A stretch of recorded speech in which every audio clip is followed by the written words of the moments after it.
Trump to enact the policies that the voters elected him on. So obviously, it's a huge win in terms of the legal victory here. But there's also a lot of politics at play. And I think it's kind of interesting that you have Democrats who are very concerned about sort of where this goes from here. Listen to what your colleague Dick Durbin had to say about this. The court has created a situation which we will not be able to easily unscramble. They played right into the hands of Donald Trump.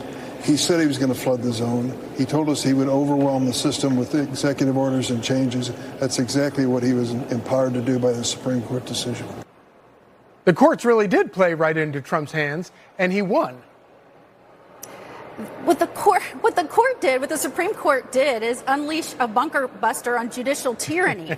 I mean, the first 2 months of the Trump administration, more universal injunctions were issued than the entire 4 years under Biden. And by the way, this has always been a bipartisan issue. There was never a universal injunction until 1963. They have skyrocketed since then. And even the Supreme Court said it's gotten so bad, we have to address this issue. Remember, Sotomayor even said this is a problem. This is really going to drag out the ability of an administration to do anything. And so, they can say all they want on the other side of the aisle.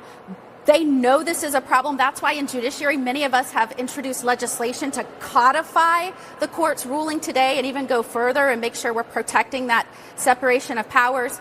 But make no mistake, this is a win for America. It is a win for this country. And it will go on to make sure that we can continue to exist as the strong, successful, prosperous nation living under a rule of law as we have for almost 250 years. So I was kind of struck by, in her ruling, Justice Barrett